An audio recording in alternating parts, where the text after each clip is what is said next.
예배에 관하여 우리 계속 살펴보고 있는데요. 이제 예배의 여러 가지 요소들 중에 거의 막바지에 다다랐습니다. 오늘은 같이 헌금을 같이 생각을 해보려고 합니다.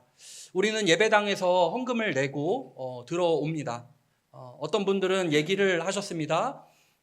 바구니를 돌려야지 사람들이 헌금을 많이 냅니다. 라는 이야기를 주변에서도 목회자분들도 얘기하시고요. 성도님들도 얘기를 하셨었습니다. 그러나 저는 그걸 알기 때문에 입구에다가 헌금함을 두겠습니다. 라고 이야기를 했습니다. 우리가 헌금 바구니를 도는 사람 때문에 그 사람 눈치를 보면서 헌금을 내고 헌금을 안 내고 이런 헌금 하나님이 받으실까요? 어차피 하나님 안 받으십니다.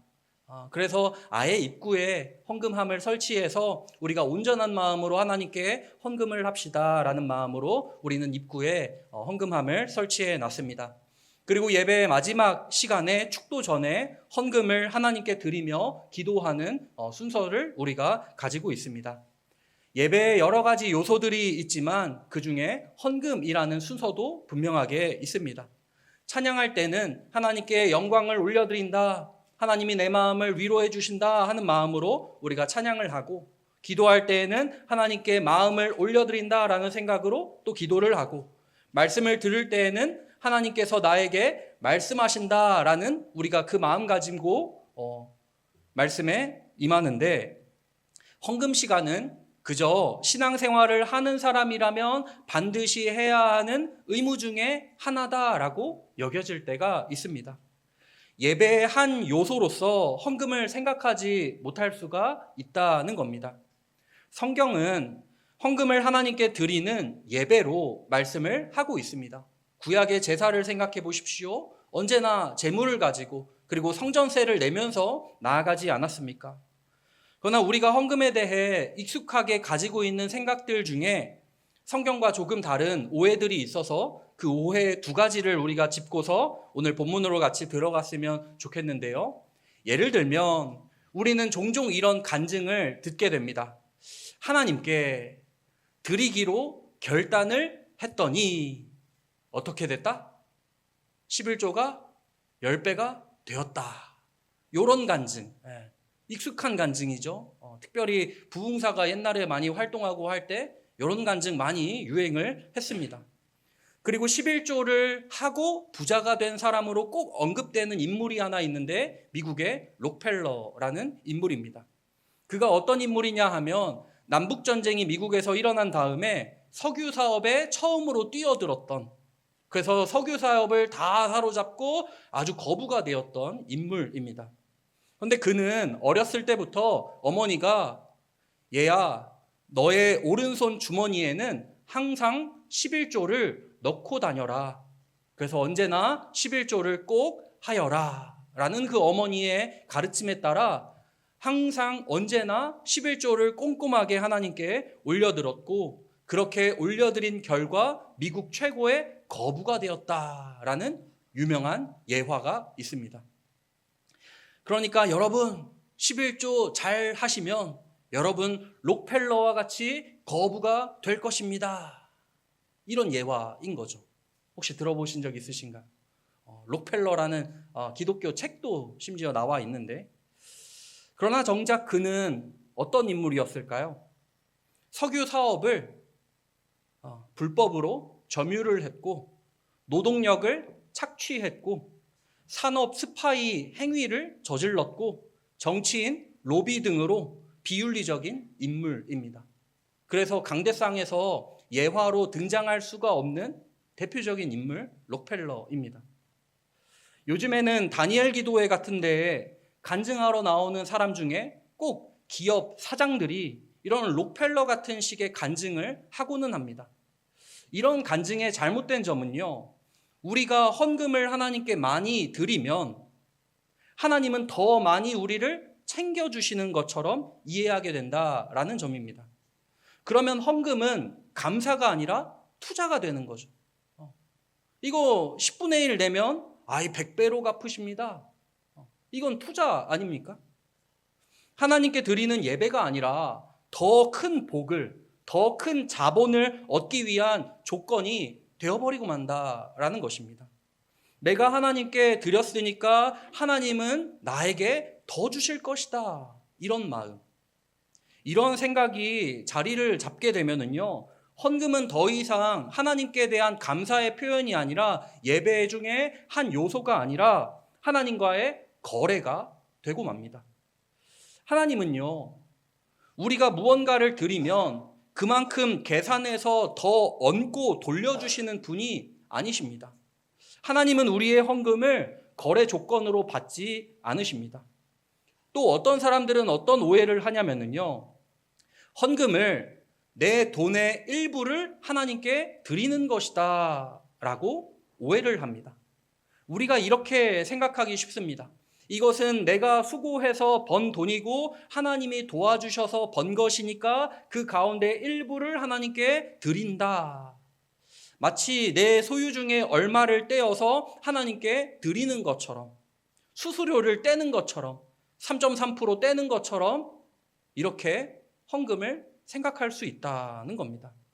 하지만 성경은요, 그렇게 말씀하지 않습니다. 성경은 모든 것이 다 하나님께 속했다라고 말씀을 합니다. 내가 가진 시간도, 내가 가진 건강도, 내가 다니는 직장도, 내가 가진 물질도, 부동산도 모두 다 하나님께서 주신 것입니다. 내가 노력한 것은 사실이지만 그 노력할 생명과 능력과 기회, 터전을 주신 분은 하나님이십니다. 내가 가진 것은 본래 내 것이 아닙니다. 하나님께서 우리에게 맡겨 주신 것입니다. 우리는 이것을 청지기 정신이라고 이야기를 하죠. 그래서 헌금을 내 것을 떼어서 하나님께 드리는 것이 아니다라는 겁니다. 하나님께 받은 것 중에 일부를 하나님께 올려드리는 것이 헌금이다라는 겁니다. 이거는 매우 큰 차이입니다. 내 것을 하나님께 드린다는 것, 결국에 내 것이죠. 내 겁니다. 내 거를 하나님께 드린다는 것, 이 생각과 하나님께서 나에게 모든 것을 다 주셨고 나는 그 가운데서 감사의 마음으로 하나님께 받은 것을 하나님께 드린다라는 것은 아주 큰 차이를 불러옵니다. 내 것을 하나님께 드린다는 것과 이렇게 생각하면 내가 주인이 되어버리고 말죠. 내가 줘도 되고 안 줘도 되고 내가 주인이 되고 맙니다. 하나님께서 주신 것을 내가 하나님께 드린다라는 것은 언제나 그 주도권이 하나님께 있음을 잊지 않는 신앙의 태도일 것입니다. 오늘 우리가 읽은 본문에서 다윗은 이렇게 고백합니다. 우리가 주의 손에서 받은 것으로 주께 드렸을 뿐이니이다. 이 말씀 속에 헌금의 본질이 담겨져 있습니다. 다윗은 자신이 어마무시하게 금과 은과 수많은 재물을 하나님께 드렸지만 그것을 자기의 공로로 생각하지 않았습니다. 하나님께서 주셨기 때문에 드릴 수 있습니다라는 고백을 하고 있습니다. 하나님께 받은 것을 하나님께 드린 것뿐입니다. 이 고백을 하고 있는 거죠. 이것이 헌금의 참된 의미입니다. 헌금은 하나님께 복을 얻기 위한 거래도 아니고요. 내 소유 중에 일부를 떼어서 하나님께 드리는 것도 아닙니다.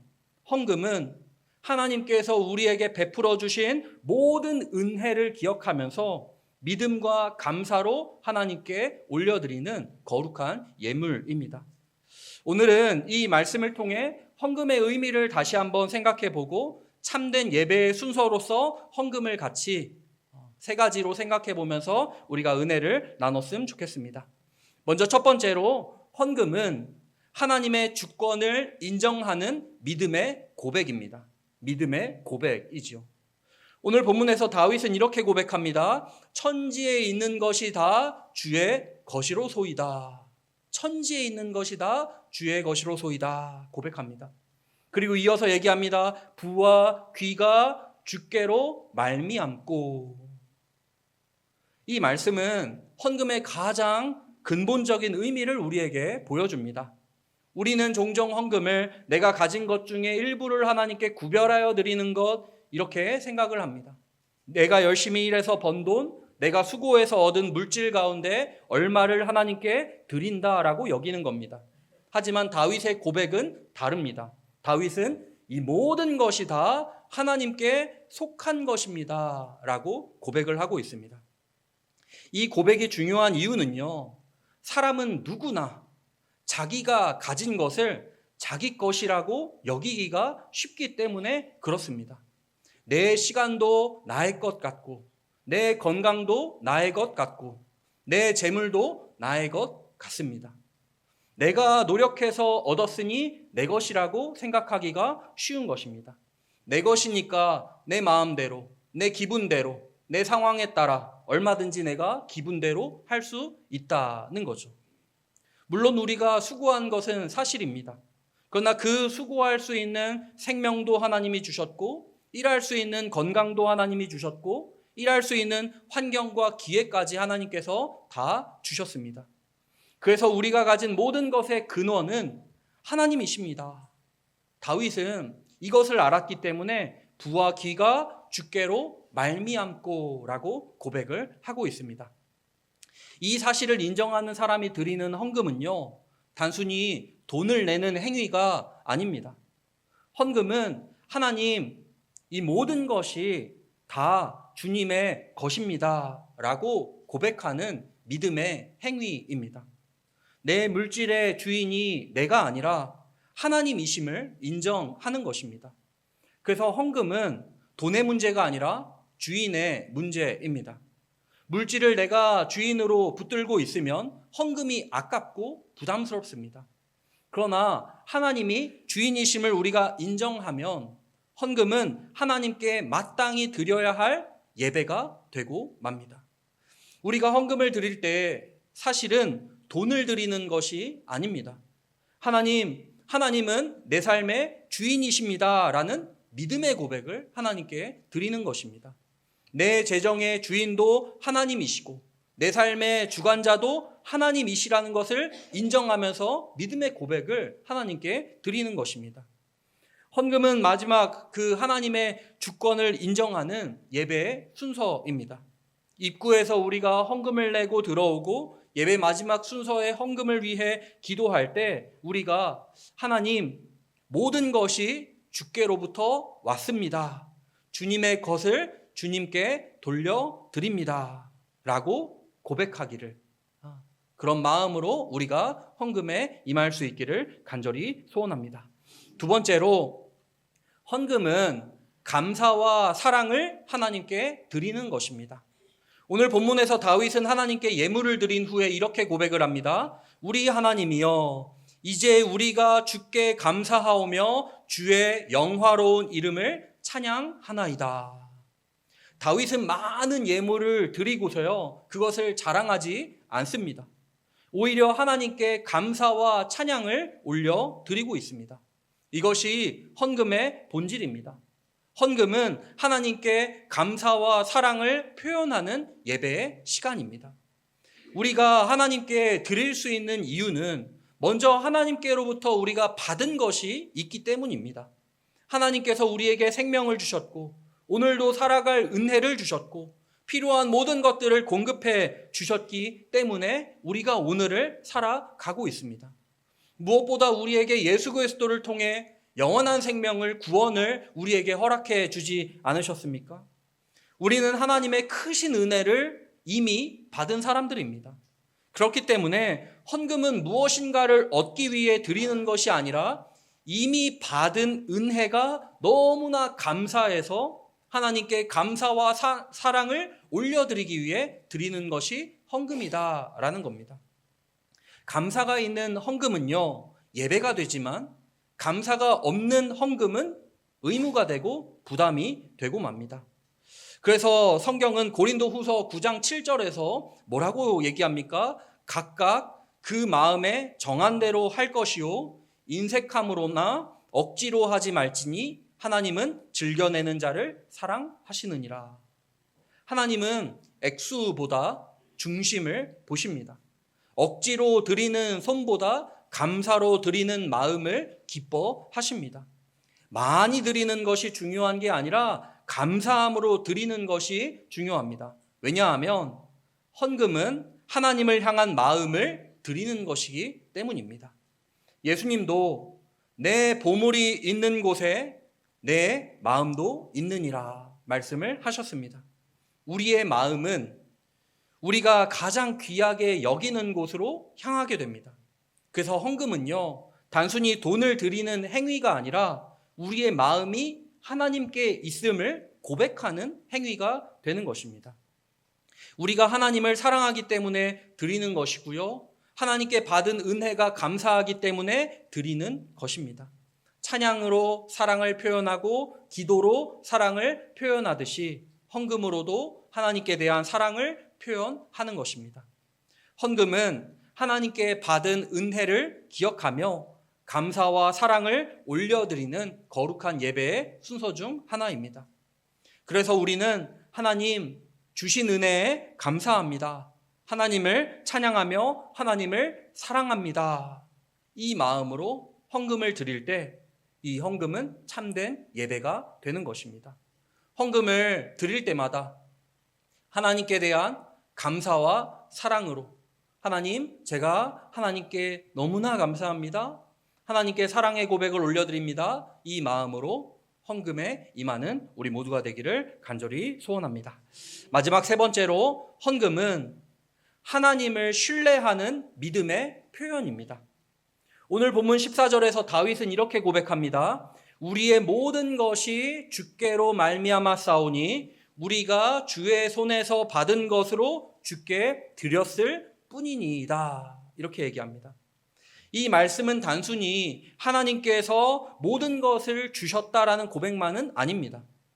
하나님께 받은 것을 다시 하나님께 드릴 수 있다는 것은 앞으로도 하나님께서 공급하실 것을 믿는 믿음의 표현이기도 합니다. 다시 말해 헌금은 하나님께 대한 신뢰의 고백입니다. 사람에게 있어서 물질은요, 삶의 안전과 가장 밀접하게 연결이 되어 있습니다.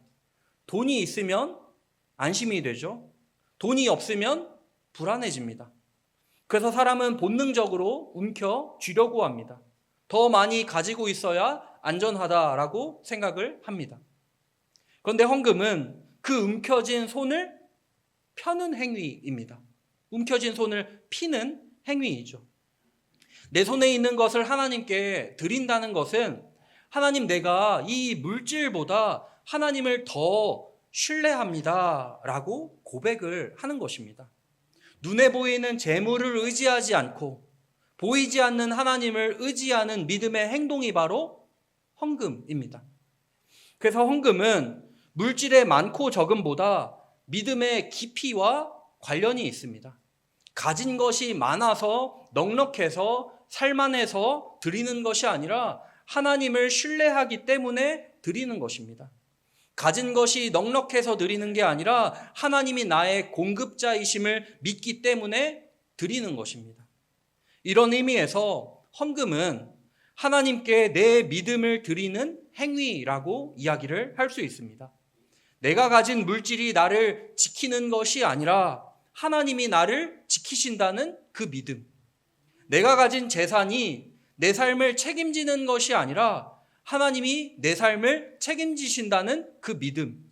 바로 그 믿음이 헌금 속에 담겨져 있는 것입니다. 성도님들 생각해 보십시오. 우리가 100만 원 벌다가 200만 원 벌게 되면 헌금을 더 잘 내게 될까요? 그럼 200만 원 벌다가 500만 원 벌게 되면 헌금을 더 잘 내게 될까요? 500만 원 벌다가 1000만 원 벌게 되면 11조가 100만 원이 되는데 헌금을 더 잘 내게 되시겠습니까? 액수 문제가 아닙니다. 오히려 액수가 커지면 커질수록 헌금 내기 부담스럽고 힘들어집니다. 헌금은 우리가 하나님께서 내 인생을 책임져 주시고 그리고 지금까지 살 수 있도록 하나님이 붙들어 주셨으니 앞으로도 하나님이 책임져 주실 건데 내가 무슨 이런 거 공 하나 더 붙는다고 그게 내 인생을 붙들고 책임지겠습니까? 내 미래를 그게 책임져 주겠습니까? 하나님이 내 인생을 책임져 주시는 거죠. 라는 믿음의 행위로 헌금을 하는 것이다 라는 겁니다. 액수의 문제가 아닙니다. 예수님은 마태복음 6장 33절에서 얘기하십니다. 너희는 먼저 그의 나라와 그의 의를 구하라. 그리하면 이 모든 것을 너희에게 더하시리라. 이것은 하나님 나라를 가장 최우선 순위에 두라는 것입니다. 헌금은 바로 그 말씀에 대한 순종입니다. 내 필요와 내 계산보다 하나님을 먼저 두는 것입니다. 물질을 붙드는 대신 하나님을 붙드는 것입니다. 이것은 믿음이 없이는 할 수 없는 일입니다. 그래서 헌금은 단순한 습관이 아니라 하나님을 향한 신뢰의 표현입니다. 우리가 헌금을 드릴 때 이런 믿음이 있어야 합니다. 하나님, 내 삶의 공급자는 하나님이십니다. 하나님께서 나를 책임지십니다. 하나님께서 앞으로도 채우실 것을 믿습니다. 이런 믿음으로 드릴 때 헌금은 진정한 예배가 됩니다. 헌금은 돈을 드리는 행위가 아니라 하나님께 신뢰를 드리는 행위입니다. 그러므로 헌금은 손해가 아니라 믿음이며 부담이 아니라 신뢰의 고백입니다. 우리가 헌금할 때마다 하나님을 향한 이 믿음으로 드릴 수 있기를 간절히 소원합니다. 그 믿음의 헌금을 하나님께서 기뻐 받으실 것입니다. 이제 말씀을 맺겠습니다. 오늘 우리는 헌금이 무엇인지를 간략히 생각해 봤습니다. 많은 경우 우리는 헌금을 그저 예배 시간에 드려야 하는 한 순서 정도로 생각하거나 하나님께 복을 받기 위한 조건처럼 생각하기도 합니다. 그러나 오늘 말씀은 헌금이 단순히 돈을 드리는 행위가 아니라 하나님께 드리는 예배임을 우리에게 보여주고 있습니다. 헌금은 물질의 문제가 아니라 믿음의 문제이고 액수의 문제가 아니라 마음의 문제입니다. 오늘 본문에서 다윗은 하나님께 드린 후에 이렇게 고백합니다. 우리가 주의 손에서 받은 것으로 주께 드렸을 뿐이니이다. 이 고백 속에 헌금의 본질이 담겨 있습니다. 헌금은 내 것을 하나님께 드리는 것이 아니라 하나님께 받은 것을 하나님께 올려 드리는 것입니다. 그러므로 헌금은 하나님의 주권을 인정하는 믿음의 고백입니다. 하나님, 모든 것이 다 주의 것입니다. 이렇게 인정하는 예배입니다. 또한 헌금은 하나님께 받은 은혜를 기억하면서 감사와 사랑을 드리는 예배입니다. 하나님, 주신 은혜 감사합니다 라고 고백하는 마음의 표현입니다. 그리고 마지막으로 헌금은 앞으로도 하나님께서 공급하실 것을 신뢰하는 예배의 표현입니다. 하나님, 내가 이 물질보다 하나님을 더 의지합니다 라고 고백하는 믿음의 표현입니다. 이렇게 볼 때 헌금은 결코 작은 예배의 한 부분이 아닙니다. 찬양으로 하나님께 영광을 돌리듯이, 기도로 마음을 올려 드리듯이 헌금으로도 우리 믿음과 감사와 사랑을 하나님께 올려 드리는 것입니다. 그래서 헌금 시간은 단순히 돈을 드리는 시간이 아니라 하나님께 우리의 신앙을 올려 드리는 시간입니다. 손으로는 예물을 드리지만 사실은 마음을 드리고 있는 것입니다. 그러므로 이제부터 우리가 헌금할 때마다 단순히 형식적으로 해야 되니까 하는 식으로 하지 않았으면 좋겠습니다. 마지못해 드리는 것이 아니라 믿음으로 드리고 억지로 드리는 것이 아니라 감사로 드리며 계산하는 마음으로 드리는 것이 아니라 사랑하는 마음으로 우리가 헌금을 드렸으면 좋겠습니다. 헌금하는 그 순간마다 하나님, 모든 것이 주께로부터 왔습니다. 그리고 나는 하나님을 신뢰합니다 라고 고백하는 우리 모두가 되기를 간절히 소원합니다. 기도하겠습니다.